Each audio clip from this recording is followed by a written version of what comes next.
तो fighter film finally देख ली है। मेरी तरफ से बहुत बहुत सॉरी, क्योंकि आप में से बहुत लोग इंतजार कर रहे थे कि मैं फाइटर का क्या रिव्यू लेकर आता हूं। तो कुछ घर की प्रॉब्लम्स के चक्कर में पहले फर्स्ट डे फर्स्ट शो नहीं देख पाए। आज मैंने फिल्म देखी है और मैं रिव्यू लेकर आ गया हूं। तो मुझे ऐसा लगता है कि जैसे इसके अंदर ना एक फिल्म के अंदर दो फिल्में भर दी गई हैं। मतलब एक फिल्म बननी थी जो पुलवामा और बालाकोट के हमले पर बननी थी, और एक फिल्म बननी थी जो ऋतिक रोशन का किरदार है पैटी का, उसकी लाइफ पे बननी थी। यहां लग रहा है कि दोनों फिल्मों को एक साथ कनेक्ट करने की मतलब कोशिश की गई है, जबरन कोशिश की गई। आधी फिल्म तक ये भरोसा करने में लग जाता है कि ये पुलवामा की कहानी है, ये बालाकोट पे हमले की कहानी है। एक एक डिटेलिंग दिखाई गई है, वही जो ओरिजिनल डिटेलिंग थी कि भाई ग्वालियर से फ्लाइट उड़ी और यहां से उड़ा और ये हुआ वो हुआ, वो सब वहां दिखाया गया है। वो तो आधी फिल्म ये भरोसा करने में लग जाती है, फिर आधी फिल्म में ये भरोसा टूटने में लग जाती है कि नहीं यार, वो उससे इसका कोई लेन देना नहीं है, ये वो ओरिजिनल है, ये नकली है। मतलब ये कंफ्यूजन क्यों क्रिएट किया गया मेरी समझ में बिल्कुल नहीं आया। भाई आप पुलवामा की कहानी कहनी थी, पुलवामा की कहानी कहते, बालाकोट पे हमले की शान से बताते कि हमने बालाकोट में मारा, दबा के मारा हमने पाकिस्तान को। आप वो बता रहे हो और फिर उसमें नकली कहानी ऐसी जोड़ दे रहे हो कि भरोसा करना इम्पॉसिबल हो जाता है यार। भरोसा करना ही पॉसिबल नहीं होता। फिर ये समझ में आना मुश्किल हो जाता है कि देशभक्ति है कि मसाला है। अब जैसे गदर की बात करें, जब गदर 2 आई थी एकदम क्लियर था, साफ साफ बता रखा था मसाला फिल्म है, देशभक्ति का मसाला है, सिंपल, कोई शक नहीं था। अब आप यहां एरियल का ड्रामा कह के बेच रहे हो और दिखा रहे हो पुलवामा, बालाकोट, और फिर उसमें पैटी की लाइफ में पता नहीं कौन कौन से हमले दिखा दिया। भाई मेरी समझ में ये नहीं आया। बाकी अगर आप फिल्म के हिसाब से पूछेंगे तो मुझे लगा फिल्म में बहुत सारी अच्छी बातें हैं। ऐसा नहीं कि फिल्म खराब है, फिल्म अच्छी है, वन टाइम वॉच फिल्म है। क्या क्या अच्छी बात है वो भी बताता हूं, क्या मुझे चुभा मैं वो भी बताता हूं। नंबर 1 की फैमिली फिल्म है। जो तमाम कंट्रोवर्शियल सीन थे ना, जो आपको प्रोमो देख के बेचा गया था कि भैया इसमें दीपिका का ये सीन है वो सीन है, वो आपको फिल्म में दिखाई नहीं देगा। अच्छी बात है, गुड। इस फिल्म में उनकी जरूरत भी नहीं थी उस गाने की, या यॉट पे घूमना, और मतलब वो सारे सीन बीच वाले, मतलब मुझे तो जरूरत कहीं लगी नहीं फिल्म में। अगर नहीं है तो बहुत अच्छी बात है ना। तो जो हटाए गए हैं वो गाना ही हटा दिया गया, वो अच्छी बात है। साफ सुथरी फिल्म है, फैमिली फिल्म है, तो बिंदास जाके आप देख सकते हो। नंबर 1। दूसरी फिल्म की यूएसपी है ऋतिक रोशन, डेफिनेटली। और उनकी फिल्म के अंदर एक अलग तरह का जो मतलब उनका अपना एक क्लास अलग है ऋतिक रोशन का, उनकी अपनी फैन फॉलोइंग भी अलग है। तो मुझे लगता है कि जो ऋतिक रोशन के फैन हैं उनके लिए तो फिल्म में कोई दिक्कत है नहीं, परफेक्ट फिल्म है। पूरी फिल्म ऋतिक रोशन के आसपास घूमती है और पूरी फिल्म में वो उन्होंने अपना किरदार अच्छे से निभाया। बाकी दीपिका पादुकोण का किरदार भी ठीक है, ओके है, लेकिन मतलब मुझे ऐसा कुछ एक्स्ट्रा ऑर्डिनरी लगा नहीं, उनके किरदार के लिए कुछ ज्यादा छोड़ा भी नहीं है। बस एंट्री वाला धमाल जो है वो आप कह लीजिए कि ठीक है, वो उस तरह से एंट्री दिखाई गई और मतलब उतना फाइन है। और लेकिन ऋतिक रोशन की प्लीज वाली जो किलर स्माइल है ना, वो एकदम मस्त है, शानदार है। फिल्म की स्पीड भी ठीक है, अच्छी फिल्म है। अपनी कहानी एक स्पीड पे चलती है, पूरी कहानी में आप जाके बोर नहीं होते हो। धड़ाधड़ कहानियां, सीन बदलते हैं, आगे बढ़ती है कहानी। बस मेरा ये कहना है कि अगर पुलवामा बालाकोट वाली चक्करों में उलझाया नहीं होता ना, मान लीजिए कोई एक हमला हुआ और कोई एक हमले के बाद हमने स्ट्राइक किया, तो हम ना वो डायरेक्ट कनेक्शंस क्रिएट नहीं करते।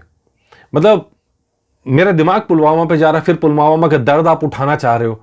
मतलब एक आतंकी, अब जैसे मैं आपको एक छोटा सा एग्जांपल देता हूं। अभी हमारे पास सोसाइटी के अंदर एक रिपब्लिक डे का फंक्शन हुआ। उस फंक्शन में खूब सारे स्टॉल्स लगाए गए और देशभक्ति के गाने बजाए गए। मुझे उस फंक्शन का लॉजिक ही समझ में नहीं आया। आप देशभक्ति के गाने सिर्फ इसलिए चला रहे हो क्योंकि आपको स्टॉल लगाने हैं। उस पूरे कार्यक्रम का 26 जनवरी से क्या लेना देना था मुझे कोई समझ में नहीं आया। एक कमर्शियल प्रोग्राम, ठीक है, देशभक्ति के गाने चला के आप सामान बेच रहे हो, और कुछ ऐसा ही इस फिल्म में किया गया। तो ये भैया अपनी समझ से बाहर है। आप पुलवामा बाहर कर देते, बालाकोट बाहर कर देते, आप कहते कि एक हमला किया और हमने पलट के हमला किया, फाइन, इसमें कहां दिक्कत थी। मैं जब पहला एपिसोड किया मैंने तब भी ये सवाल उठाया था, मैं आज भी वो सवाल उठा रहा हूं। पुलवामा बेचा नहीं, पूरे टाइम फिल्म में पुलवामा को बेचा गया है, और अब कहानी जब खत्म होती है लगता है कि यार नहीं, पुलवामा की कहानी नहीं है, झूठ है वो। खैर चलिए, तो ये मुझे बिल्कुल समझ में नहीं आया।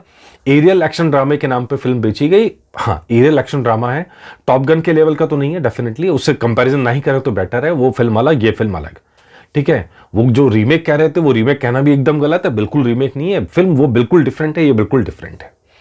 लेकिन जब फिल्म खत्म होती है तो combat hand to hand action पे खत्म होती है, एरियल ड्रामे पे खत्म नहीं होती। उसके बिना भी काम चल सकता था, लेकिन उसके बिना काम चला नहीं, क्योंकि फाइटिंग सीन दिखाने हैं और एरियल की जो भी अपनी लिमिटेशंस हैं, वो पहले दिन से कह रहा हूँ, वो लिमिटेशंस रहती हैं एक्सप्रेशंस में और सब चीज़ों में। तो film hand to hand combat पे ही ख़त्म होती है, लेकिन आपको जो एरियल शॉट्स हैं वो चुभते नहीं है, तंग नहीं करते हैं, वो अच्छे शॉट्स हैं, क्लीन शॉट्स हैं, साफ सुथरे शॉट्स हैं।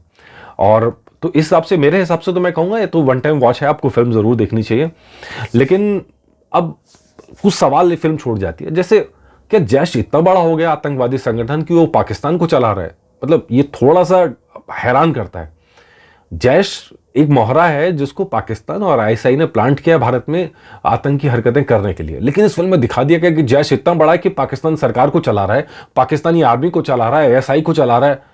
ये थोड़ी अति हो गई सर, ये ना गले के नीचे नहीं उतरा मेरे। तो पता नहीं, इसके बिना भी काम हो सकता था। और दूसरा जो आप विलन लेके आए, वो विलन मुझे बहुत पसंद आया नहीं। ठीक है जी, विलन ठीक है, आपने जो आपको खूब खूंखार बनाने की कोशिश की, आंखें लाल कर दिया, कटवट मार दिए, सब कर दिए, ना डायलॉग डिलीवरी में उस तरह का मुझे दम दिखा, और ना ही कुल मिला के उसके एक्शंस में वो डर और खौफ वो क्रिएट हो सका। बस मसल्स पावर आपने ज़रूर दिखाई है, उतना ज़रूर हुआ है। फिल्म में अभिनंदन का जिक्र नहीं है, अभिनंदन की कहानी दिखाई गई है, लेकिन अभिनंदन का जिक्र नहीं है। यही प्रॉब्लम होती है जब आप असलियत और फिक्शन को साथ जोड़ने की कोशिश करते हो। हम सब जानते हैं बालाकोट हमले के बाद हमारे अभिनंदन को पकड़ लिया गया था, उनकी मूछें आज भी कौन भूला है। तो यहां एक की बजाय दिखाए दो पकड़े गए। ठीक है जी, दो पकड़े गए, उनको एक को मार के भेजा, दूसरे को हम छुड़ा के लाए। अब जब मतलब ये पूरी की पूरी चीजें गले के नीचे नहीं उतरती।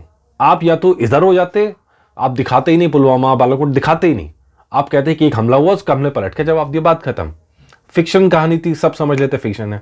आपने आधी स्टोरी पूरा दिखा दिया है, आधी इंटरवल तक आप यही कोशिश करते रहो कि असली कहानी असली कहानी, और बाद में आपने पूरी दिखाई, कहानी से कोई ताल्लुक नहीं पहली वाली कहानी से। तो प्लीज़ ये मेरे गले तो नीचे उतरा नहीं। बाकी मैं अगेन कह रहा हूँ कि फिल्म के हिसाब से आप देखेंगे, वन टाइम वॉच है, आपको देखना चाहिए। थोड़ा डिफरेंट टाइप की फिल्म है, डिफरेंट जोनर की फिल्म है, लेकिन आप इस वाले दिमाग को बंद रख के जाएंगे तभी फिल्म का मज़ा ले पाएंगे। वरना हम लोग तो खैर न्यूज़ में रहे हैं तो वो बहुत सारी डिटेल्स मालूम है, तो जब डिटेल सामने आती हैं फिर लगता है कि अच्छा ये तो वो कहानी बनाने की कोशिश की गई थी, वो है नहीं। बॉर्डर जैसी डॉक्यूमेंट्री नहीं है, ये सिर्फ मसाला है, प्योर मसाला है। पुलवामा और बालाकोट के जिक्र से बचना चाहिए था फिल्म वालों को, वो नहीं बचे। वो चीज़ मुझे तकलीफ दी, मुझे अच्छी नहीं लगी। तो खैर बाकी आप बताइएगा आपको एपिसोड कैसा लगा। नमस्कार।